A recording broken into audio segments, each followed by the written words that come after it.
Bapak, Ibu, saudara-saudariku yang terkasih, besok kita merayakan Pentakosta turunnya Roh Kudus, dan sebelum peristiwa itu kita tahu Bunda Maria dan para murid menunggu di ruang atas yang disebut senakel.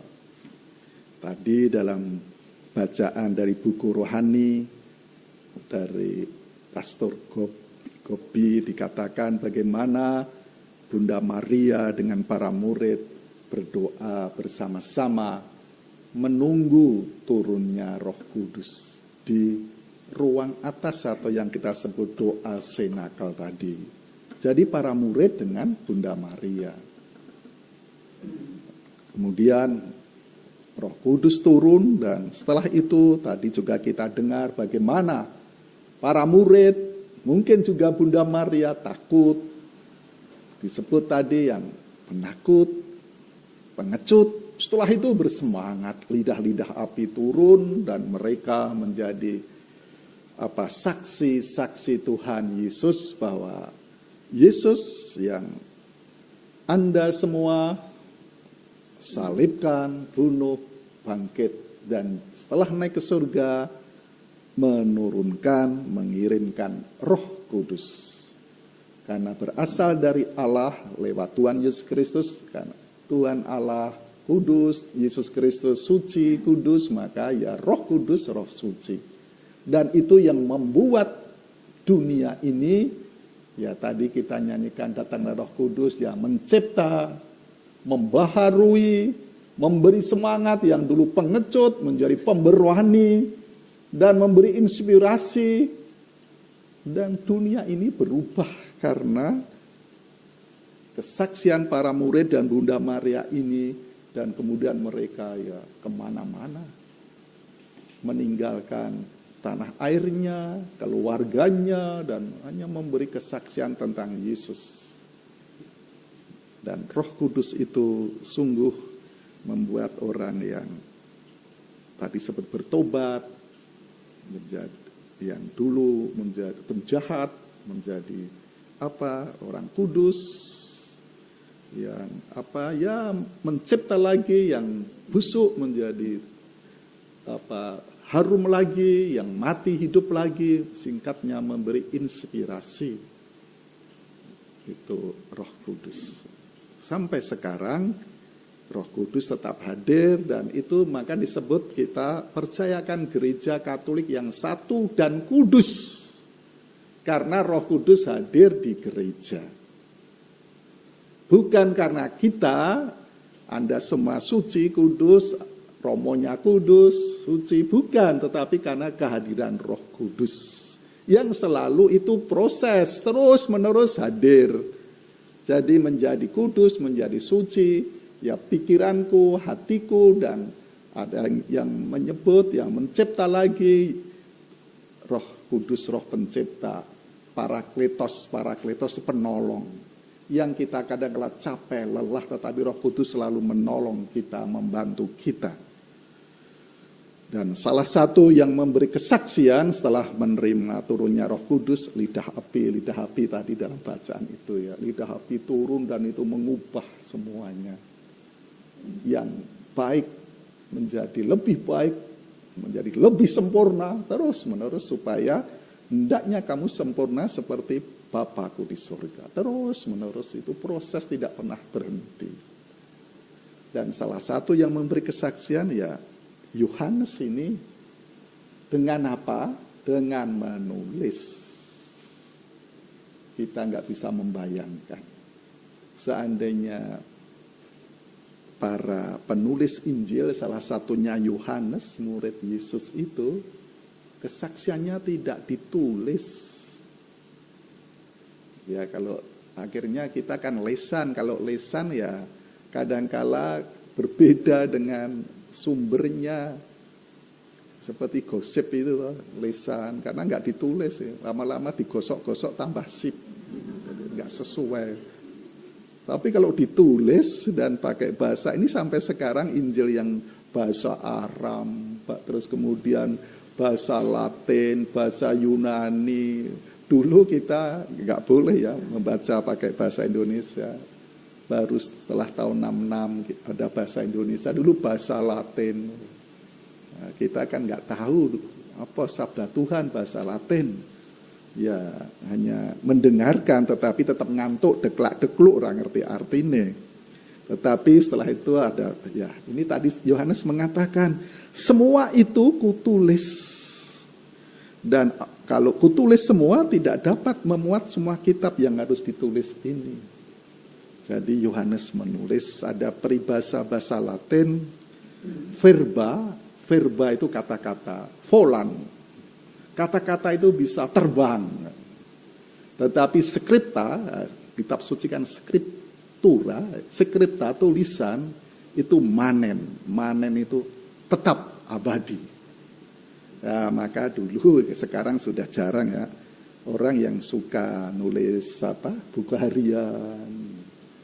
Dulu saya punya romo yang dipanggil Tuhan setelah dokter mengatakan sakit, nggak bisa disembuhkan, dan dia rajin membuat buku harian. Saya tanya, lu kok tumben? Iya, untuk bahan khotbah aku sonek mati pembesarku, jadi dikubur biar dia baca buku hariannya. Biasanya yang bagus-bagus ya. Maka Bapak Ibu silahkan kalau suka menulis buat buku harian biar untuk bahan khotbah romonya kalau pas misa jenazah. Karena biasanya romonya kan nggak kenal. Kalau pas misa jenazah umatnya, harap cerita opo, karena. Tetapi ini Bapak Ibu mulai sekarang setelah mendengar khotbah saya mulai menulis harian. Ini romo warisannya Bapak Ibu, warisannya itu tolong dibacakan. Bukan romo, bagus karena ditulis. Jadi verba manen, verba volan, kata-kata itu cepat lenyap, tetapi skripta tulisan itu manen, imanen, tetap langgeng. Maka Yohanes menulis, dan dia menulis sekitar 100 tahun umurnya. Para murid panjang-panjang setelah Yesus naik ke surga. Maka Injil Yohanes kan panjang-panjang, penuh renungan. Tetapi Markus ya nulisnya kan 50 tahun setelah Yesus naik ke surga. Dia menulis awal, maka pendek-pendek. Karena dia hanya nginget-nginget terus ditulis gitu. Tetapi setelah itu Matius, Yohanes, lalu Lukas, setelah membaca Markus juga mendengar yang dekat Yesus. Karena dia memberi kesaksian, tambah iki. Maka kemudian menjadi lebih panjang, lebih lengkap, dan yang paling penuh renungan ya Yohanes ini. Dia membaca dari Markus, dari Lukas, dari satunya Matius, kemudian dia menulis, merenungkan dengan kesaksian matanya sendiri karena dia murid yang dikasih Yesus. Dan mengapa disebut kitab suci sabda Tuhan? Yang menulis itu Yohanes dan dapat penerangan Roh Kudus. Maka disebut kitab suci karena Allah menulis ini dengan penerangan Roh Kudus. Banyak orang mengatakan kitab suci di agama Kristen, Katolik, ya Protestan itu tulisan manusia. Memang yang menulis para penginjil, tetapi dapat inspirasi dari Roh Kudus. Seperti buku dari Romo Gobi itu, dia juga dapat inspirasi dari Roh Kudus lewat Bunda Maria. Dia menulis. Ini karangannya Romo Gobi, tapi dia mendapat penerangan Roh Kudus lalu menulis itu. Maka ya Bunda Maria berkata-kata lewat Romo Gobi dengan penerangan Roh Kudus. Saudara-saudariku, Anda yang hadir di sini sudah menjadi pengikut Yesus yang terus-menerus masih hidup di dunia ini. Sadarilah kita perlu bahwa supaya disegarkan lagi, berdoa senakel, berdoa dengan beberapa orang yang murid-murid Yesus, seperti murid-murid Yesus, jangan pergi ke kota dulu. jangan meninggalkan Yerusalem. Sebelum aku mengirim Roh Kudus, maka dia ada novena itu di kamar, di senakel, di ruang atas itu dengan Bunda Maria berdoa terus. Ojo lungo-lungo dhisik sebelum Roh Kudus turun. Untuk itu kita kadang-kala perlu berdoa bersama dan kita percaya Bunda Maria akan memberi doa restu di situ.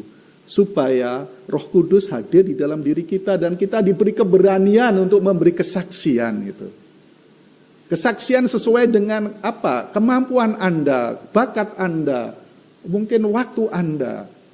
Ya kalau Yohanes dengan menulis dan menjadi apa? Kita perlu mencintai kitab suci biar mengenal Yesus. Anda misalnya di dalam hidup sehari-hari, di kantor, di usaha, di apa saja, lalu kan bersemangat dan memberi inspirasi. Lidah api akan turun, lidah api gitu.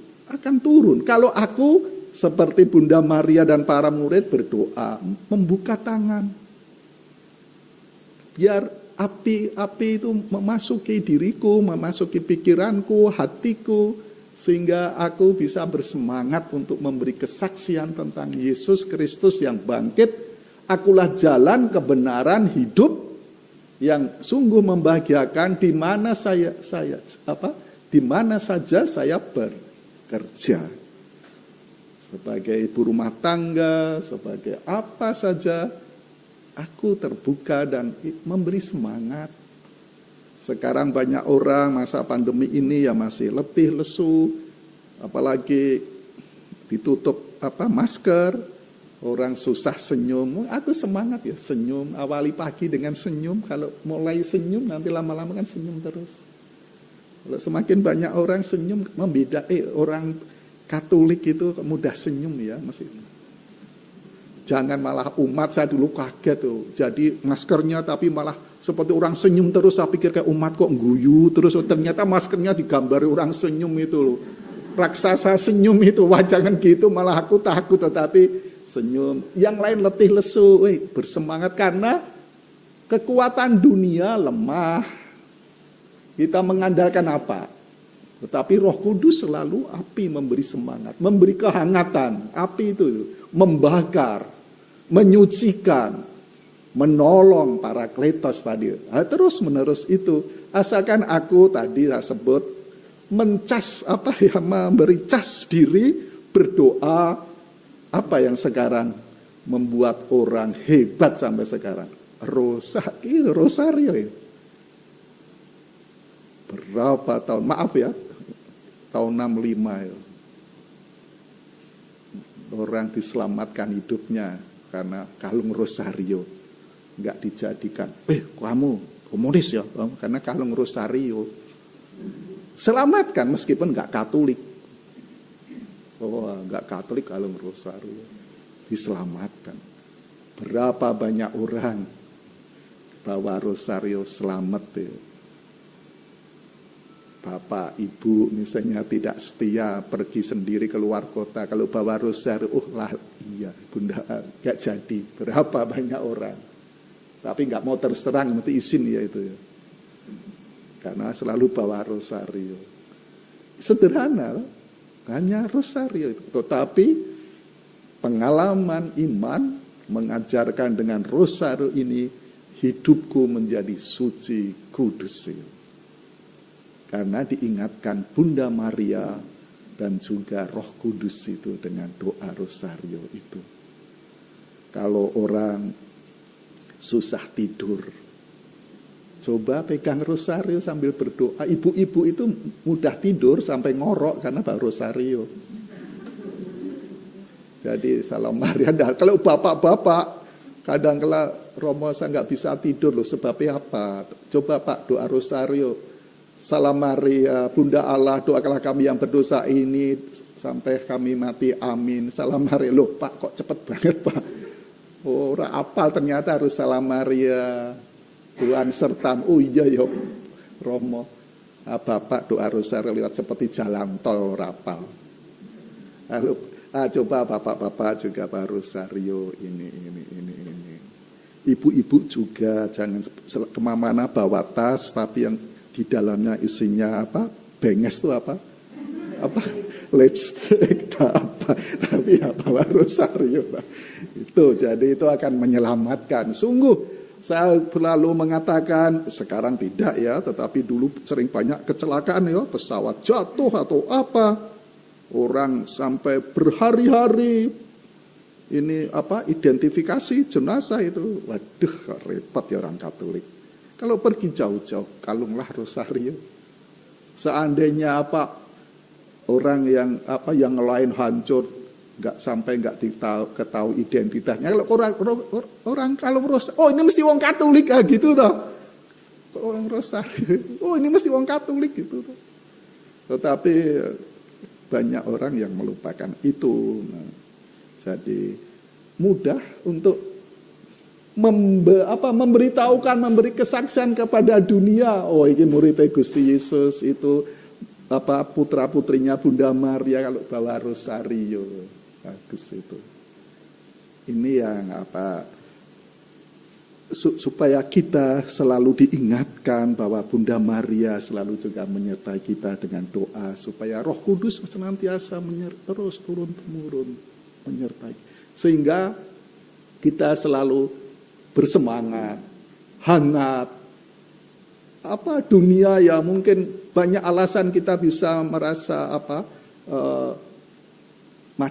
masa depan suram karena dunia macam ini atau apa, tetapi Bunda Maria dan seperti para murid mengajarkan, Roh Kudus selalu membuat kita bisa mengatasi itu semua. Yang berulang kali saya katakan, ya, itu balon. Sekarang jarang ya ada balon. Balon ya waktu saya kecil, balon yang dikasih gas. Roh Kudus itu memberi gas itu. Nah, kalau kita berdoa bersama, digas lagi, jos, jadi bisa naik lagi di atas awan-awan. Tetapi kalau kita nggak semangat, merasa nggak percaya kehadiran Roh Kudus, doa-doa kita akan kempes. Akhirnya melembes, menurut neletek, nggak bisa terbang lagi. Tapi Roh Kudus mengatasi itu, diatasi. Ya dengan doa bersama-sama, rosario, itu seperti kita memberi cas lagi, jos, naik lagi. Jadi bisa mengatasi godaan dunia, tantangan dunia, semua bisa diatasi itu. Dengan semangat baru, dengan tadi pengecut, penakut, jadi pemberani, jadi ini. Dan itulah mujizat. Loh kok iso ya? Hebat ya. Ya, karena Roh Kudus dengan berdoa, mohon doa restu Bunda Maria, berdoa bersama itu. Kok bisa ya, kok bisa. Nah, misalnya saya nanti 24 Juli saya tabisan imam tahun 89. Loh kok iso ya, saya sering aneh ya. Wah kok iso ya, ini sudah 30 kok dadi romo 30 tahun kayak orang kenter ya. Wih, hebat tenan. Tapi bisa, kagum ya. Itu mujizat, saya sering heran dengan diri saya itu. Hebat ya. Nah, karena apa? Ya saya pasrah kepada Tuhan. Tuhan memberi apa yang saya butuhkan. Maka hidup ya sukacita. Itu yang ya saya mencoba menjalani panggilan saya ini dengan sukacita supaya itu aksi panggilan. Banyak romo yang dadi romo ning wajah. Kita berbeban berat. Tuhan sertamu. Ada orang yang nggak tertarik jadi pastor kira semangat, nggak ada rohnya itu. Ini ya. Tetapi kalau Roh Kudus memperbarui, tadi saya sebut meskipun umur tua ini semangat ya. Kadang lupa malah kecetit masuk angin itu. Tapi bisa diatasi. Hebat ya.